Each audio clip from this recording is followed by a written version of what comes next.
Hello, everyone. Good morning. My name is Pat Privatera. I'm the president of Village Physical Therapy and Village Fitness. And I just wanted to thank all of you who are joining our Lunch and Learn webinar series today. Before we get into the topic here, which today's topic is going to be how to be a good consumer of musculoskeletal healthcare. I wanted to just talk a little bit about the series and what we're kind of how it came to be. First of all, I hope all of you are staying safe and well at home. This has been a very challenging couple of months for everyone, and we certainly miss seeing everybody in our facility. Our physical therapy clinics are still open. Fitness is still closed per the governor's order. Hoping to open that up as soon as we get to go ahead to do so. But we kind of really our staff at all three offices, when it became clear that this pandemic was going to affect all of us in a big way, started to kind of put these talks together. And our intent is to present one of them every week. I'm taking the first one in part because we've been having a few technical issues. So that's one thing I wanted to say right from the get-go, is that I hope this goes off without a hitch, and you'll be able to see and hear everything. I'm hopeful to be able to take some questions at the end, and the way we do that in this Microsoft Teams meeting, which is the software we're using, is in the chat function. Okay, so if you see a little thing, it kind of looks like the text message thing on your cell phone. If you click that, you should be able to type in questions or anything like that, and I will try to address those for you at the end of the presentation. But generally speaking, these presentations are designed to go about 30 to 45 minutes. And address some topic. Okay, so we'll have a whole list of things on our website, and they'll be emailed out with both the name of the presenter and the topic that's going to be going on that particular day. Okay, so hopefully you can tune in and let your friends know. Hopefully you get something out of this, some of the information that we're going to present. The other thing is, believe it or not, the way you're actually supporting a small business, but just by sitting here watching this. There is a social component to some of the senior fitness programs, whereby if you attend, an event such as this, they actually compensate us for that visit. So it's almost like you walked into the facility. So just by attending, we certainly appreciate you doing this, and you'll actually be supporting us a little bit. Every little bit helps, when we're completely shut down. So. So without further ado, let's try to get right into our topic today, which is how to be a good consumer of musculoskeletal health care. And here's a little bit about me. Okay, like I said, I'm president of Leroy Physical Therapy. I'm sorry, Leroy Physical Therapy and Village Fitness. Village Physical Therapy and Village Fitness. I'm a licensed physical therapist and a certified athletic trainer. I'm also an adjunct faculty member at the Physical Therapist Assistant Program at Genesee Community College. And I was previously a adjunct faculty member at Nazareth College. So I'm kind of based out of the Leroy office, but I kind of make my rounds to all three offices. So we'll just talk a little bit about the agenda for today. First and foremost is, again, just welcome to the Lunch and Learn series, first of many we're going to present on a weekly basis. We'll talk a little bit about what is musculoskeletal healthcare, okay, and discuss some of the common practitioners, their backgrounds, how what they do. We'll talk about kind of the anatomy of a referral to physical therapy, and kind of how it is that the patients end up in our office and that type of thing. I'll share with you a few interesting tidbits, I think, of recent research or evidence. And what that tells us about musculoskeletal healthcare. We'll talk about some insurance and cost issues, and then finally we'll talk about direct access to physical therapy.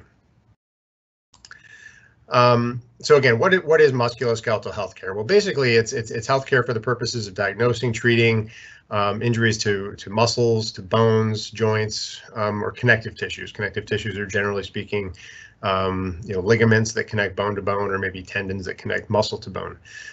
So it's orthopedic types of things. It's muscle, joint, bone types of problems, and they're extraordinarily common.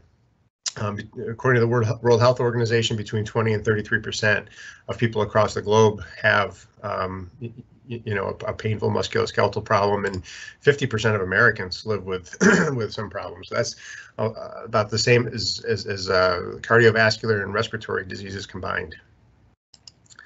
It affects all ages. Okay, so starting from kids, children and adolescents might have, there's certain forms of arthritis that affect like juvenile rheumatoid arthritis, certainly sports injuries and that type of thing that we see.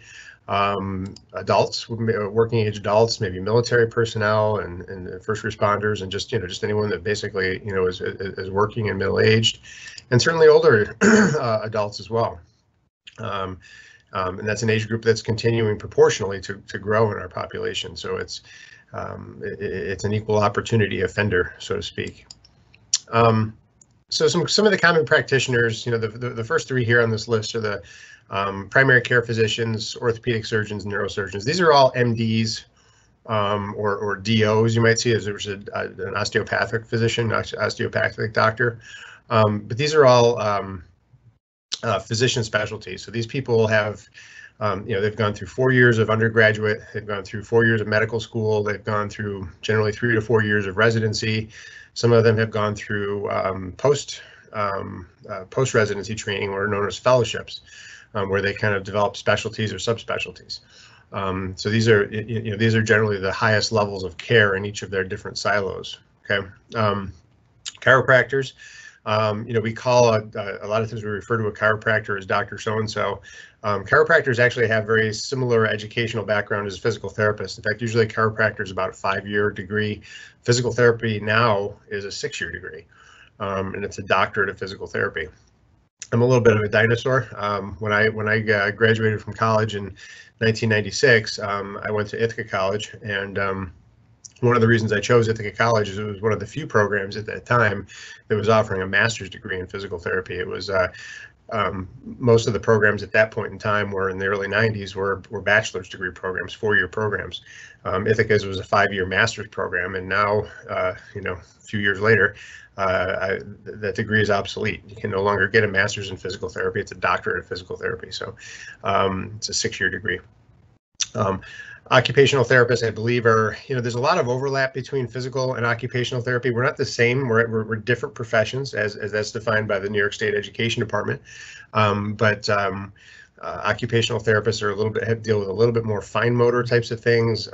Sometimes they'll deal a little bit more with pediatric problems, people that have had stroke and cognitive retraining and that type of thing. There's a lot of overlap between occupational and physical therapy, but they're a little different. Massage therapists, generally it's anywhere from a 6 to 12 month educational program. So it's intense in that 6 to 12 months, but it's a much shorter program, and they don't have the background that other other providers in this list have. And certainly there's a lot of other providers too, acupuncturists, for example, and lots of other different practitioners out there that play some role in managing musculoskeletal or providing musculoskeletal healthcare. I want to talk just a little bit about the anatomy of a referral. How is it that it happens? By what process does a patient identify a need for care and then seek it out? And really, this kind of comes down to a buzz phrase in healthcare right now. Is evidence-based practice. So if we look over here, this clinical expertise. This is really more related to the providers, and then we have best research evidence. Okay, so this is what it is. It's research. But a lot of what a lot of times happens, or where in terms of looking at how people seek out care, it really kind of comes down to this right here: is the patient values and preferences. And everyone's a little different in that regard, right? I mean, everyone has different, maybe expectations or history or beliefs on what's appropriate for them and what's going to be effective for them. And so a lot of times when it comes down to seeking out care, a lot of times it's the patient values and preferences that play the largest role in that. This is a slide that I actually share with my physical therapy staff, just to and I offer this as an example of how a patient would get to us. All right. the context of this particular slide is that I guess I want none of our staff to kind of take for granted, a patient that shows up on our schedule, because and this is designed to kind of show all the different things that have to happen for someone before they actually get onto our schedule for a given day. A patient needs to have a need, they need to recognize that need and take action. Okay. And I think if any of you that are married, that your spouse probably, going from here to here is a leap, right? Sometimes, it's easier to complain about that, and not do anything about it, but just kind of complain about it. So often, a lot of times that's what happens. And then what sort of action will that person take? There's a myriad of different options in terms of, we talked about some of the different types of providers and ways in which people will approach musculoskeletal healthcare. Maybe they go to their physician over here. Maybe they come directly to us in what's called direct access physical therapy. We'll talk a little bit more about that later on. If they go to their physician, the physician's got to, kind of look through their lens, and sometimes they will, will they recognize a physical therapy need? Will they provide a prescription or referral for that patient, or will they try and manage it another way? And then they have to select a provider. I'll talk a little bit about that in a bit. Actually call and make an appointment. The insurance authorization and administrative work, sometimes this is another stumbling block for some individuals when they find out what coverage they have or don't have. And then they finally hopefully arrive at our office, right? So there's a lot of things that have to happen as an example for physical therapy to take place. And certainly with other forms of care as well. It's a multi-step process. So what does evidence tell us, or what does research tell us about musculoskeletal problems? And I'm going to make a few generalizations here. Some of these generalizations are not applicable to every single problem that you might encounter or you may have had yourself, okay? But I'll make a few kind of general comments that I think have some, fairly strong evidentiary, research base. First of all, many musculoskeletal problems are far more inconvenient than they are serious. And I think that's an important point, because, pain at the end of the day is an emotion. All right. And I don't mean this, and I don't say that to make light of it. Okay. That's not it at all. But haven't we all interacted with individuals that have different pain tolerances, right? There's some people that can take an awful lot, and there's some people that are, maybe even self-described sort of wimps, as it were, where they have more trouble with that. So, there aren't, obviously if someone's had a trauma, or they've had a fracture, or they have some sort of structural problem, that's a different story, right? But for the most part, our general aches and pains that we experience are more inconvenient problems than they are serious. A lot of them have a natural history. Okay, so give you just a couple quick examples of that. Is lower back pain. Okay, we're going to have a whole other presentation coming up here next week, actually, about lower back pain. So I don't want to steal that thunder, but 80%. What research tells us is that 80% of people that have an episode of lower back pain will see that spontaneously recover in about 2 weeks. Okay, with or without treatment, with or without any different types of treatment. 80% recover in 2 weeks, 90% recover in 4 weeks. So, as an example, a lot of times, if you've ever heard of someone maybe having a hard time getting their insurance company to authorize an MRI after they've had a recent episode of low back pain, that's why. You've got, if your back pain just started, you've got about an 80 to 90% chance that within a month that's not going to be there. So why should we spend $1,200-$1,500 on a test that's not really going to give us a whole lot of actionable information? So that's natural history.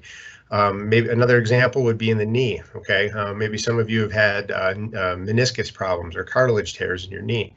What we know about cartilage tears in the knee is that in a lot of cases, they spontaneously resolve. They go away. Now, does the cartilage actually heal? Does it repair itself? That's debatable. Okay, but the point is that in a lot of cases, the symptoms that you get from a cartilage tear doesn't always require surgery, and that's kind of a real interesting shift that's taken place over the last 20 or 30 years. 20 or 30 years ago, upon being diagnosed with a meniscus tear, they pretty quickly offer surgery. We don't do that as much anymore because the natural history would suggest that these problems tend to run their course. And that's basically what that is.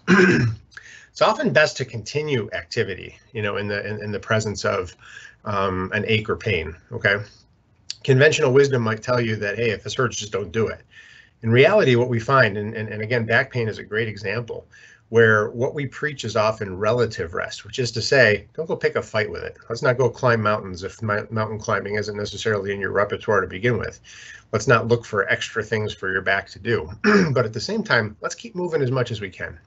And what we find is that in people that continue some level of activity, even if it's not quite to their normal, they do better than for people 20, 30 years ago, when people we had back pain, we used to tell them to lay in bed basically and get up when you feel better. And it turns out those folks did a lot worse, with bed rest and such than people that remain active to a degree. I'm going to talk a little bit more about this later on too, but just some of the imaging studies and diagnostic testing is of some questionable value. Now let me qualify that. I'm not saying it has no value. Okay. I'm not saying that it isn't appropriate in certain circumstances, but as a matter of course, okay, a lot of times these tests are a whole lot better at telling us what a problem is not than what a problem is, and we'll talk a little bit more about that as we go. A lot of kind of some questionable value of some more invasive procedures or surgery, and I'll give you a couple examples of that. There was a study. I think it was probably more than 10 years ago that came out that looked at in the elbow, okay, that looked at people with tennis elbow. You've probably heard of that. The medical term for that is lateral epicondylitis. And it looked at people that had injections of steroids into the lateral epicondyle to relieve those symptoms. And actually found that those people did a whole lot worse when you look at people that didn't have those injections on the whole, and this was a really long, well done study that showed that. So there's another study that came out relatively recently that looked at knee surgery and found that people that have arthroscopic knee surgery, particularly if they have a lot of degenerative changes in their knee, actually don't do as well, do better, just as well, if not better, with conservative care than they do after surgery. So a lot of times this is what these, how these studies can kind of help, kind of help guide some of our decision making, and in a lot of cases, indicates conservative care as opposed to more aggressive forms of treatment. The last point I would make here is this pain neuroscience education, and I think you probably maybe have not heard a lot of about that yet. You're going to, and I think in the next few years. Let me give you a silly example of that. Okay, let's imagine you were walking through your backyard and you were to step in a hole, okay, or step in an uneven spot and sprain your ankle, twist your ankle. Wouldn't that probably stop you in your tracks if you were in your backyard? Imagine that same thing happening if somebody was chasing you, or threatening you with harm. Probably not going to stop you in your tracks, right? You're going to keep going because your brain has kind of prioritized what's happening to you right now, and it says, you know what? I know the ankle hurt. I know something just happened to my ankle, but somebody's chasing me, and I'm gonna prioritize safety over this. I know the ankle's got a problem. We'll deal with that later, right? I'm gonna deal with this other problem first. The brain has a remarkable ability to sort of prioritize and to lessen the input of some of these problems. I think we're really just beginning to understand some of that, and even as a physical therapist, our role in trying to make that to use that to our advantage in treating musculoskeletal problems. So here's the really interesting thing, and what I want to just kind of talk about is kind of a contrast of how we handle mental health care, okay, and how we handle musculoskeletal care, okay. And this is a diagram here. This is this is of mental health, okay, and I think this kind of makes some sense, right? So if we look at this, it's kind of an escalator type of a principle. So let's say from a mental health standpoint, you're not doing so well, okay? Maybe you've been, I don't know, for example, quarantined for the last 3 months, and you're, because of that, you're feeling a little down, feeling a little lonely. So what do? Do we institutionalize you? Do we bring you in, put you in a straitjacket, and put you in a corner? Of course not. You call a friend, right? You read a book, you watch a television show, you get outside, take a walk. You do a lot of times you take care of it yourself, right? And self-care types of measures, or you engage a friend or a colleague or something like that. If that, and in most cases that's sufficient to deal with that problem. In some cases it's not. And if it's not, then maybe we go into, consult a primary healthcare provider. So it might be your primary care physician, it might be a mental health counselor, something along those lines.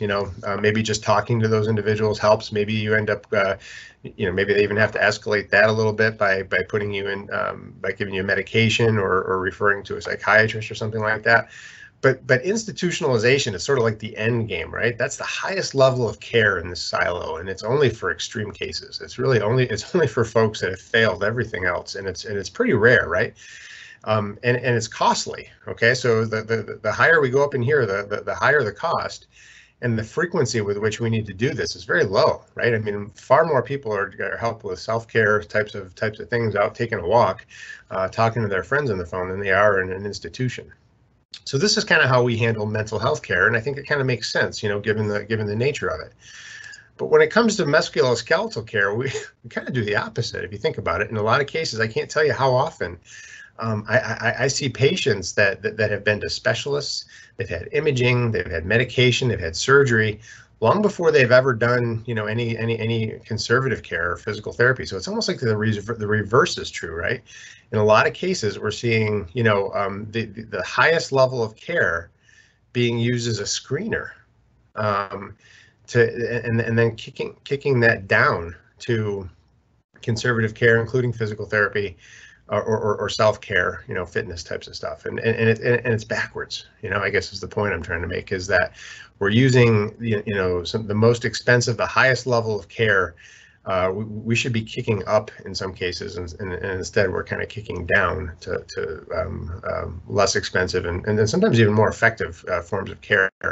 Because the reality is this: most of the patients that we can help are, whether in the mental health or in the musculoskeletal care, are here, right? They're in these lower levels of care, and these are far less frequently needed.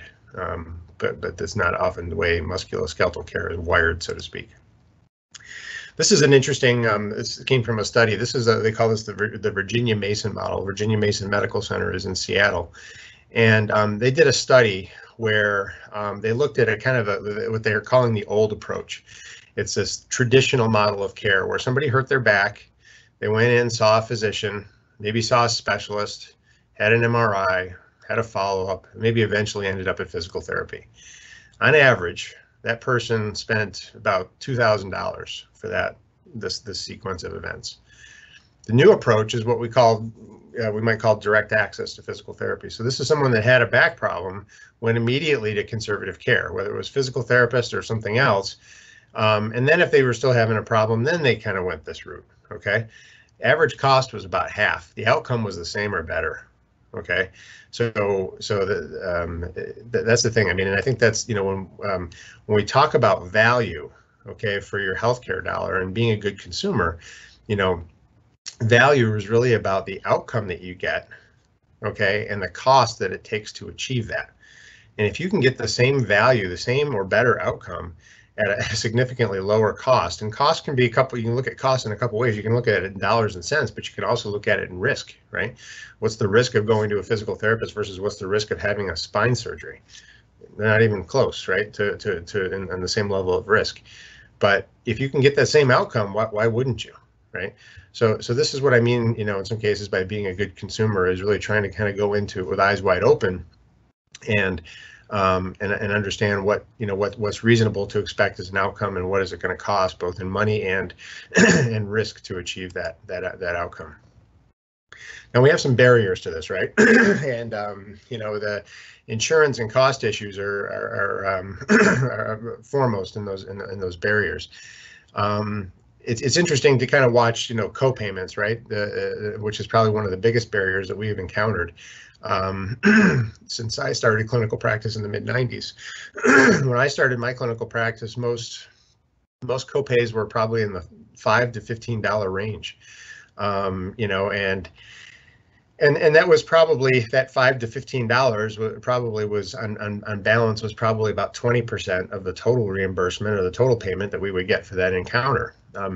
It's kind of flipped in 20 or over 20 years now, you know, so it's not a co anymore, it's a me pay, right? So in most cases, what's happened is that instead of the insurance company paying 80% and you as a patient paying 20%, it's usually reversed. In fact, there are some cases where the copay amount exceeds the amount that the insurance company is willing to pay for the visit. It's crazy. It's really it's unethical in my opinion, but it's the world we live in. And I would tell you that those rising co-payments and, you know, becoming a barrier to people receiving care is really when we look at the origins of Village Fitness and how we try to kind of integrate the two is where a lot of that started. We were looking for, as a physical therapist, you know, kind of, you know, I certainly understood why people couldn't come to see me 6, 7, 8 times or whatever I would like them to complete an episode of care. For financial reasons. On the other hand, if they weren't getting better, they were going on to surgery or other things that weren't, you know, wasn't good for them. So a lot of times that's where the, you know, the idea of marrying a fitness program and self-care to a physical therapy program came about. And that's something that we have, you know, I'd like to think we've maximized here in our facilities. High deductible plans are probably a more, you know, certainly a more recent one thing. And these are, you know, to be fair, there's some pros and cons of these things. I mean, you're spending your own dollars, so it's really imperative that you get the most value for every dollar that you spend. Generally speaking, with a high deductible plan, you have a lower premium, okay, but then you have to pay for a lot of stuff, you know, right from the get-go. But you have the ultimate when you're using a high deductible plan. First of all, there's usually a health savings account that goes along with these things that helps you with some of these expenses. But you really I think you really want to be, as a consumer, you really want to be a very good one, right? Because if you can use these dollars to your advantage and be, you know, go in with eyes wide open and really understand the value of the healthcare dollar, you know, you're in a much better position than just using, you know, kind of relying on the insurance plan to do that for you, you know. And so that's, I think, where this topic is so timely. This is an interesting graphic, okay, and this is from 2015. So what this study looked at was, you know, looked at people that had when they had an MRI first, and then you know the versus when they saw had some physical therapy first, what their total cost was for some of these visits, and I think the numbers kind of speak for themselves. It's just staggering. You know, I'll talk a little bit more about that in the study, and one of the initial studies that kind of started to shed some light on this. It's just an amazing kind of a thing when you take that evidence-based out of it, you know, and you start using some of these tests and relying on some of the imaging. The fallacy of that is pretty amazing. Here's that study one of the studies that I was talking about, and this is actually I think the title of it says it all, right? Appropriate use of diagnostic testing, a reminder that sometimes imaging can do as much harm as is good. And these are just, here's a couple of highlights from this thing. As many as 90% of asymptomatic individuals had significant findings on a lumbar MRI. Now think about that. I can't tell you how often somebody will come into my office with back pain, sit down and say, yeah, I had an MRI and my doctor said I had a herniated disc. And I look at him and I'm like, so what? You have a 90% chance of having that finding with or without back pain. 90% of us, if we walk into an MRI without back pain, will have a herniated disc or a degenerative disc or some other significant finding, but we'll have no symptoms from it. So an MRI sees all this stuff. I'm not suggesting it's not there, but whether that finding is relevant to the problem you have is another important question. And a lot of times the answer to that question is no, it's not relevant. There's a much higher, what we call an illness behavior associated with knowledge of those MRI findings, okay? So, you know, again, I find out I have this herniated disc, and all of a sudden I start acting like I have a herniated disc. I shouldn't be moving around. I shouldn't be trying to be active. I shouldn't be doing anything. I should be laying down and sitting and doing nothing. Well, as it turns out, people that do that don't do very well in a lot of cases. So, this is how illness behavior, is reinforced sometimes by imaging. X-rays, so I think there's always been a popular impression that, hey, an X-ray can't hurt, right? I mean, maybe it doesn't show anything, maybe it does, but it's not going to harm anything. Think again. I'm trying to remember the exact statistic in this study, but I think it was something along the lines of the amount of radiation exposure in X-rays for this one calendar year was enough to cause, I think they said, 1,200 new cases of cancer. Radiation exposure is just one of those things that's starting to get on the radar screen, I think, in terms of, something that we ask about or we wonder about in terms of looking at the risk to benefit ratio in terms of ordering tests. But it's definitely one of those things that I think you're going to hear more about as we go on. And the bottom line is this, is that what we call sensitivity and specificity. So a sensitive test, when a sensitive test is one that if it's there, it's going to see it, right?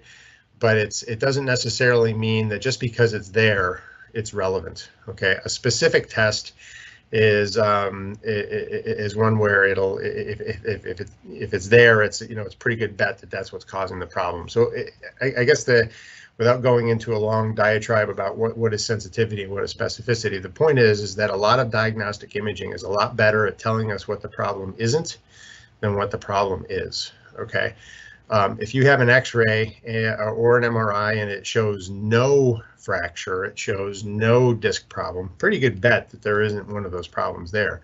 But just because it shows that it is there doesn't, especially a disc problem, doesn't necessarily mean that that's what's causing your symptoms. So it's just an important thing to keep in mind. All right, so moving on to just direct access to physical therapy, just to so people kind of know what that is. And this is something that we try to. It's one of the best kept secrets, I think. We try to make sure that any of our patients that come in know about it, and kind of at least on a one-to-one basis we explain it. But direct access to physical therapy basically refers to the patient coming in and seeing us directly without necessarily receiving a prescription from their physician in advance. This was in 2006 is when it was introduced in New York. And New York was the 43rd state to allow some form of it. But what we find is that even now, every state has direct access to some degree, but those rules vary. So in New York State, the treating therapist, first of all, has to have at least 3 years experience to be able to evaluate and set up a treatment plan for you. And then we can treat for 10 visits or 30 days, whichever occurs first. Before a prescription is needed. Okay, so if and that's usually, I'll tell you, enough for the majority of cases. That's a sufficient amount. If I've been treating you for a month or 10 times and you're not better, then we really we ought to have you escalate that level of care. We ought to have you go see a physician or a specialist or have some other imaging done. Because you need to be, we need to consider the possibility that there's something else going on. Some insurers don't cover it, notably Medicare. Now, Medicare is a federal program. It's everywhere in the United States. And so because there's different rules state to state, I think is probably one of the reasons that Medicare hasn't gotten quite on that bandwagon yet, is that there is just no universal way for them to cover it. Workers' compensation and MVA is a motor vehicle accident. So if you were involved in a car accident, patients in those cases must go through their physician first and get maybe referred. But most other insurers do cover it, which is good news. And I think another really important point is that it's always your choice as a patient. It's always your choice of which physical therapist you go to, and we're seeing this more and more now. That healthcare is becoming more and more of a business. You'll go to University of Rochester, you'll go to Rochester Regional, maybe you've had surgery there, or your primary care physician is aligned with one of those organizations. And if they recommend physical therapy, a lot of times they will try to keep you inside of the respective healthcare systems. And sometimes some of them are even a little nasty about it. We've heard different stories about patients feeling pressured that they would rather go someplace, but their doctor really wanted them to go in-house. It's always your choice. Okay, remember that, always your choice to go where you want to go. And certainly we hope you choose one of our offices, but at the end of the day, it's important that you go where you're comfortable and where the person that is treating you is knowledgeable about the problem you have and can help you through it. And if that happens to be in one of those health system organizations, then so be it. But it's one of those things that you really need to. It's your choice of where to go. So if we are in a position to help you, this is how you can get in contact with us. Our phone number. These are our phone numbers for the Leroy, the Walworth, and the Batavia office. You can also send an email to info@villagefit.com. Those actually come to me personally, and then I can direct them to to whomever might be most appropriate for scheduling. We also, if you visit our website at www.villagefit.com, there's a tab there you'll see to request an appointment, and there's a little form you can fill out, send that in, and we'll get in touch with you to contact and schedule an appointment. A couple other things to kind of keep in mind is, we're kind of pandemic related, I guess, but one of the things that we never closed our offices entirely as a result of the pandemic, but what we have been doing is encouraging patients that are, for whom they're interested and it's appropriate to do telehealth. And so what that involves is, connecting kind of like this in a teleconference sort of a way, and to try to consult with you and give you some advice. Now, sometimes that works out well and sometimes it doesn't. The reality is that we're kind of a hands-on profession, and there's only so hands-on we can be through a computer screen. But in the event that we can give you some advice or some things that you can do to, how some exercises you can try or what have you. You'd be surprised. There's actually quite a bit we can do in that environment. The other nice part about that during the pandemic is, as much as I like to complain about insurers actually went out of their way to make this possible for patients and for providers during this difficult period. This is a New York State mandate now, actually, but telehealth services are actually covered in full by most insurers. So, if you have a copay, for example, to come into the office, if you do that via telehealth, that copay is not present, and that's only while the state of emergency is in effect, and as long as that executive order is the pause order is in effect. It may not always go, be that way, but right now it is. So just kind of keep that in mind. Again, although our fitness center, Village Fitness, remains closed because of the governor's order. A lot of times, keep in mind that remember that pyramid, okay? That a lot of times a wellness journey that begins with physical therapy can end or can continue. And I shouldn't want to say end, but can continue in a fitness program. Our desire is to be helpful and to be more of your consultant than your taskmaster, so to speak. To be able to give you the tools that you can use to help yourself, not just for a short amount of time, but for a longer period of time. There are some providers that I still hear stories of people seeing, coming in and maybe they've seen some, like a massage therapist or a chiropractor or even some physical therapist. They're seeing them every week or 2 or 3 times a week for years. It's not how we roll. We try to give you the tools that you need to help yourself as much as you possibly can and be what we call self-efficacious. That's kind of the name of the game. We also have some other options available in personal training within the fitness realm that might be appropriate. Some of them are no cost. Okay, we have this what we call a SLED program. SLED is an acronym for Stronger, Leaner, Every Day, and it's sort of a virtual personal trainer kind of a thing where we fill out and create a workout plan for you that you come in and do on your own.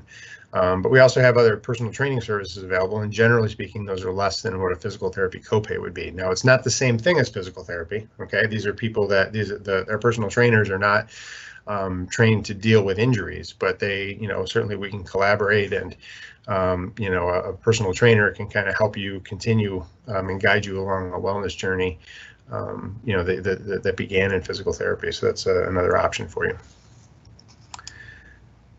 All right. Are there any questions, and I'm going to have to. There's a few little tech things here that I'm trying to work on. See if there's been any questions in the chat. I don't see any at the moment. But if there are any questions, be glad to answer those. I mean, you can either answer them in the chat, ask them in the chat, or if you'd like, you can simply email them into, again, that info@villagefit.com comes directly to me. So if you'd like to do that, please feel free.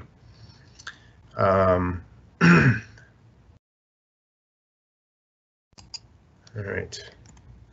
So seeing none, I'd like to just thank you all for attending today. And this webinar will be recorded as well and available to stream. So if there's anything on here that you'd like to share with friends or family or whatever, or maybe somebody that that would be interested in some of this information, feel free to we'll make that link available just via our website or what have you, so that you can share that. All right. One last call for questions. I'm not seeing any. So again, I wanted to just thank you all for coming, and we'll hopefully see you next week for our next topic. Next week schedule is Jamie Mazza, our physical therapist from also here in Leroy, will be presenting on lower back problems, and she has a very interesting presentation to give you. So hopefully you can tune in at that point. Okay. Otherwise, thanks very much, and we'll see you next time.